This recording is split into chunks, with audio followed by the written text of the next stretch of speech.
Today's hashtag daily debate question for at MMA Junkie Radio. Outside of the main event, whose stock rose the most at UFC Rochester? Hashtag UFC Rochester. Ian Heinz, Aspen Ladd, Charles Oliveira, Felicia Spencer. I went with Aspen Ladd. Of course, it helps. We're going to have her on here in about 20 minutes. No, but here's why. Okay. Aspen Ladd, if she had even done the call out, then I thought it would have been even more of a slam dunk. But she had something up her sleeve. And she wanted to basically take an older post via Twitter from Yana Kunitskaya and basically call her on it. So it was a little bit different. I don't know. We'll ask her here in a few minutes. Maybe she thought, hey, my call out's just going to get buried. And if I do this will just kind of maybe be its own thing. Maybe it'll be its own post on the different sites that are out there. But she looked really, really good, man. She stayed undefeated. Key. You have a shiny O in the loss column. Trust me, man, when you walk out of there as a fan, you gravitate towards winners.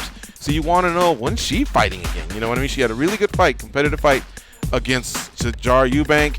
She kind of got, lumped up a little bit, so it was a damaged fighter. And, of course, that, ups your street cred and your swag. Heinz, it wasn't going good for him early on, but he turned it around. Charles Oliveira, he's a stud, but I think he just leaves something, for me personally, at the table every time he just rolls Portuguese nonstop, and there's just this lack of communication, lack of connection, and I'm a hardcore. And then Felicia Spencer, I think she just needs more wins.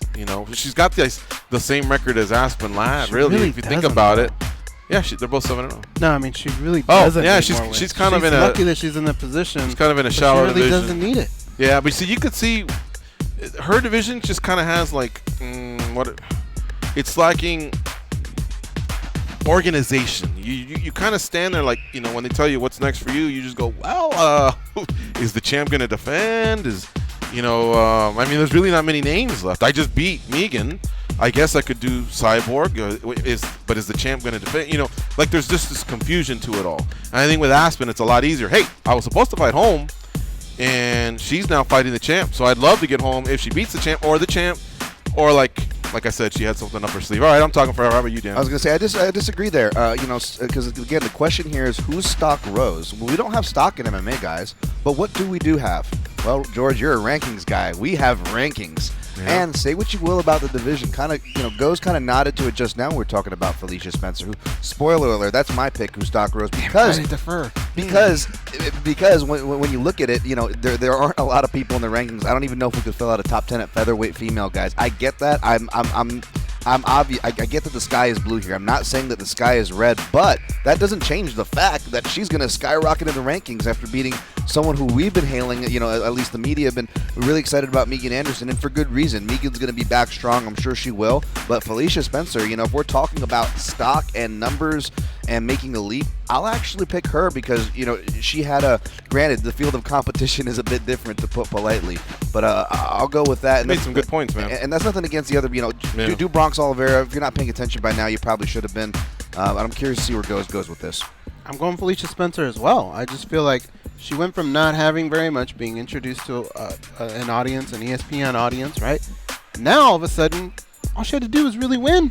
And she did it in pretty dominating fashion. Mm-hmm. So now her stock goes up with some of the bigger names in her division without having to do some of the work that some of these other girls that come into these divisions, they have to win 4 or 5 fights before they're even talked about or even thrusted in that position. All she had to do was come in and win. But isn't Sajara a little bit more popular than Megan? Therefore, maybe more people could relate or think more highly of the Aspen Ladd win. She was pleasant. She was cool. I mean, I don't know. I thought it all worked out for her. So having her here at the beginning of the card, and then having her here, I thought her stock rose the most. To George's point, though, I think if we were grading this on which performance is going to age the best or which performance itself, then I'd be with Aspen Ladd's fight with, Sarge Eubanks as a whole. That was a great fight. So I definitely don't want to, act like I'm not giving that shine. So I definitely see that point there. Yeah, and, you're right.